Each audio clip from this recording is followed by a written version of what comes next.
Your finances are drowning in chaos, and most people don't even realize it. Every unused subscription, every forgotten account, every random piece of financial paperwork is silently stealing your peace and your money. Imagine a life where finances are so clean and so organized that money stress is just a thing of the past.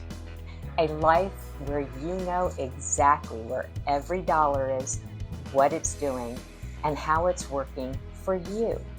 In the next few minutes, I'm going to show you 10 radical ways that you can declutter your financial life. These aren't just tips, they are financial detox strategies that will completely change the way you think about, manage, and use your money. But before we get started, if you're new to my channel, welcome. My name is Carrie Stone, and this is Carrie On, where we talk all things money, movement, and mindset. And today, we're talking money. Did you know that 69% of households do not have a $1,000 emergency fund? 34% of Americans have $0 in savings. 66% of millennials have nothing saved for retirement.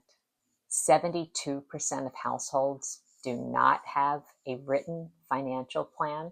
76% of millennials are financially illiterate. But 83% of people who have a written financial plan say they have more peace in their life within the year of implementing that plan. So how are we going to fix these financial problems?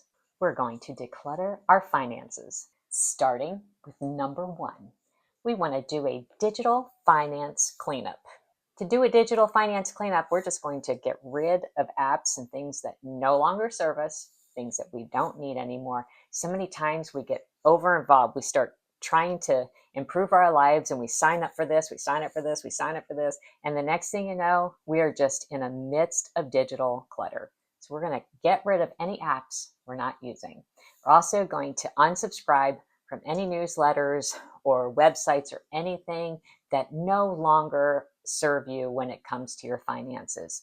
If you're not learning new information and growing from those things, let's just cut them out now, simplify life, and get back on track. And then you want to organize your financial documents into labeled folders in the cloud. That way, you know where everything is. It's easy to find, easily labeled. And you also want to make sure that your loved ones know how to access those in case something happens to you. So make sure when you are getting things into the cloud that you are actually keeping notes somewhere and leaving information for the people that you love in case something happens to you. Make their lives just a little bit easier. Number two, we are going to minimize our credit cards. Now, I am not a fan of credit cards. I think credit cards get people into a lot of trouble. And I think that the fact that 38% of households have revolving credit card debt is a huge problem. So I say, as much as possible, live without credit cards, but at least cut down to 2 or 3 cards that have the best rewards and the lowest fees. So if you have to have cards, choose the best ones, dump the rest, cancel them, cut them up, get rid of them, pay them off. Please, if you have credit card debt, please start paying that down. It is a noose around your neck, and you will never have financial peace as long as you have credit card debt. So get those things paid down. And I am a great example that you can live without credit cards. We've lived without credit cards for a very long time. So if you must have a credit card, please use it wisely. And as much as possible, only buy things that you can pay cash for or use a debit card for. Number three, you're going to do a subscription purge. How many times do you sign up for things free for 30 days, $1 for 3 months, $5 for 6 months, whatever, and then all of a sudden the trial run is over, you completely forget about it, and now you're paying $32.95 a month for it. Has it happened to you? I know it's happened to me. Happened to me last year, actually. And the good thing is I review my bills weekly. So I knew that what had happened and I was able to cut things off. But you want to review all of your subscriptions. Be very aware of where your money is going. If you haven't used something in 3 months, cancel it. Seriously, you don't need it. Let's stop just throwing money out there and thinking, it's just $10. It's just $15. No, that adds up. $10 a month for a year is $120. Might seem like small change to some, but $120 is $120. You can do something better with that than just throw it out the window. So let's do that subscription purge. Get rid of those things that are not serving you and move on with your life and use your money in a better and more practical way. Number 4, let's do a bank account consolidation. So many times banks will do these specials. Open an account here, you get $500, you get this, you get this. And it's tempting and we fall for it and we end up with accounts everywhere. This is so distracting and it really is not worth the money that you get up front for it. As much as possible, consolidate your bank accounts. We bank at 2 different banks, but we break them up into different accounts. So we have our bill pay account. That account never has excess money in it, ever. I try to keep it at a rate that is just money going in there to pay those bills. Then we have savings accounts for different things. Then my husband has his business account. I have my business account. I have my mommy money account. So we have certain accounts, but we know where they are. We both have access to all of those accounts, and it is all written down. So if something happened to us, our kids can easily access them. Stop overcomplicating life and having so many accounts open everywhere. It's just too confusing and it leads to decision fatigue. We want to cut that out as much as possible. You want to always be thinking, if I died tomorrow, can my children easily access my accounts? That's what we want to do, is make life as easy as possible for the people we love. Number 5, we want to do a debt inventory and strategy. If you have debt, we want to get rid of that debt. And I'm a big believer in getting all of your debts pulled together, starting with the smallest debt, pay it off. Do everything you can to pay that debt off.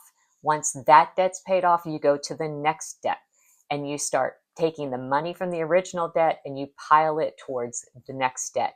And you keep doing that. And it's called the snowball method.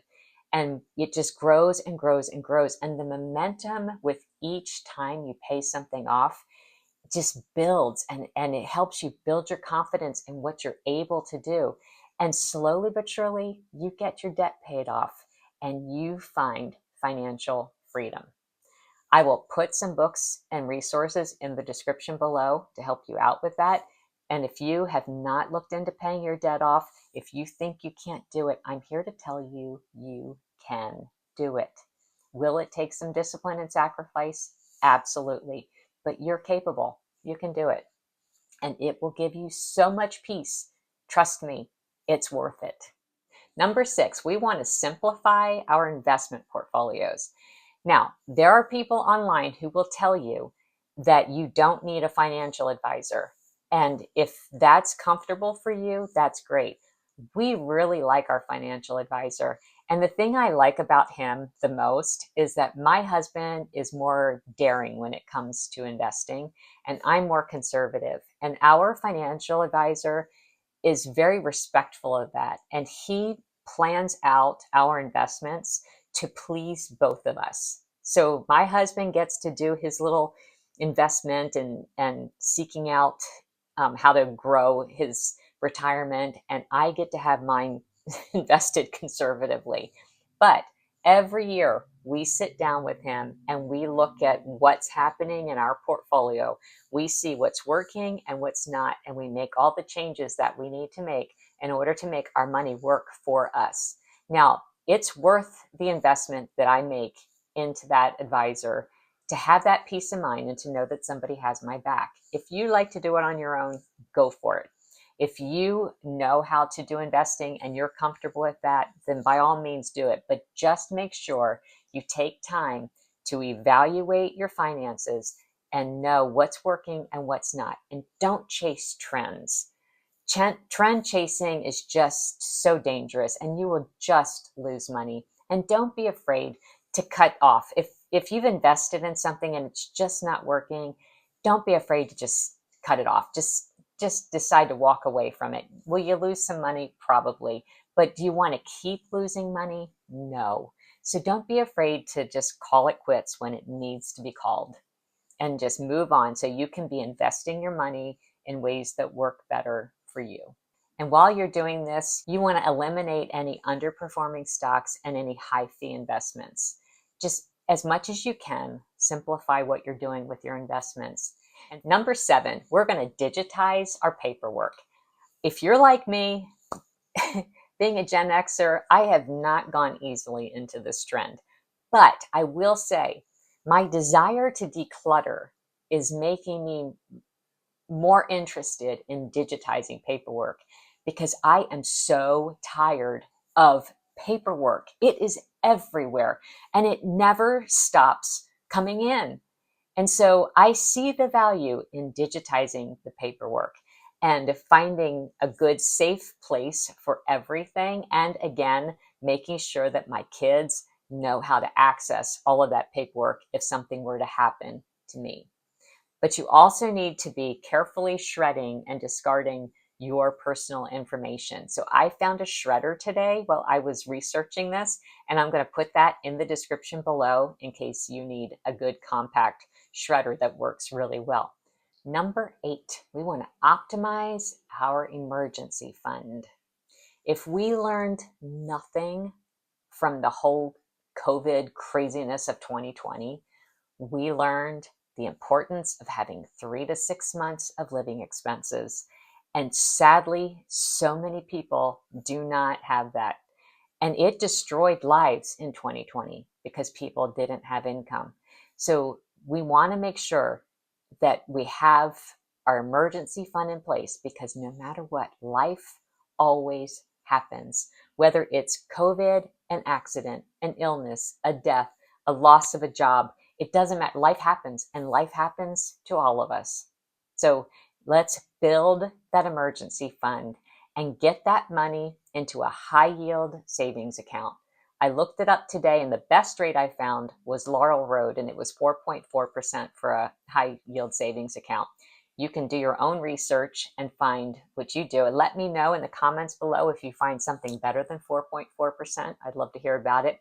Just make sure that whatever bank you choose is FDIC insured and that your money will be safe there.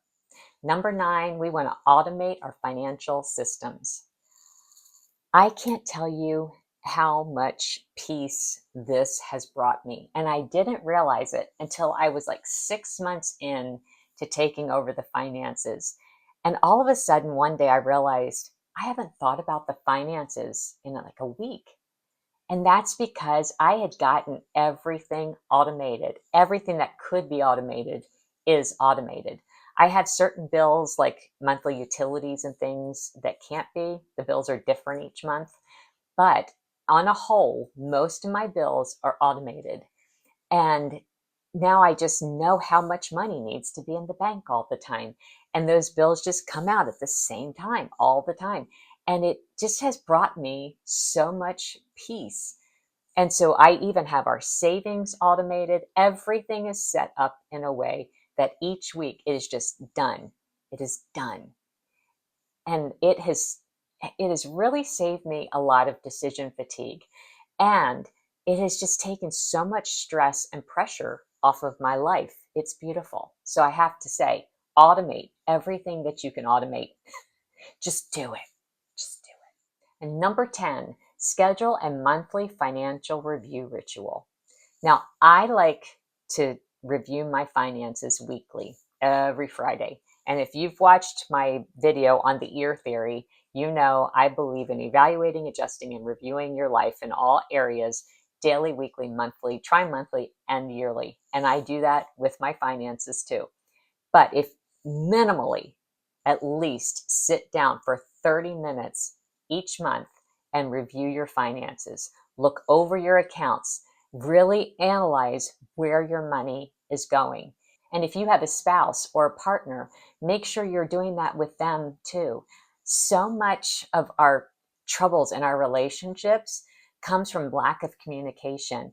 And a lot of that lack of communication is over finances. We don't seem to want to talk about that, but it is so important. And when sometimes you're wasting money and don't realize you're wasting money, or you don't realize the impact that that money is having on the person that you love, and just having that knowledge can change your behavior. So it's really important that we communicate and know what's important to the other person and how can we grow in our finances together, because it gives you so much power. Seriously, it is, I can't begin to tell you how valuable it is to have that knowledge of where your money is going. Because when you're doing those reviews, you can look at something and say, wow, I can't believe we spent $400 eating out last month. Did we have any meal that was so spectacular that it's given us great memories? No. But what could we have done with that $400 otherwise? Could we have purchased healthier food, cooked at home, eaten better, saved money? Like, what could we have done with that money instead of wasting it on eating out? You see, when you're evaluating and taking that time and making it a ritual to really sit and evaluate your finances, you learn a lot about who you are and how you spend your money. And there is freedom in that if you take the time to listen. So I will put the ear theory in the description below also, so you can check that video out and see if it can help you to take a little more control of your life. I cannot begin to tell you how much peace I have found in my life since I started taking over the finances again. And since I have gotten everything set on such a good schedule, we just have so much more peace and well-being now. Like, even last year, we had this situation come up with our heater. And at first I was like, and then it hit me. It's just an inconvenience. It won't destroy us. Like, we have the money to pay for that. There is so much freedom that comes with that. And I want you to have that freedom too. And it all starts by applying these steps that we just talked about. And I'm wondering, which ones are you going to be applying first? I really want to know. And if you want to go to the next level in your finances and keep a little more of your hard-earned money, you may want to watch one of these two videos that I'll put right here. And until next time, carry on.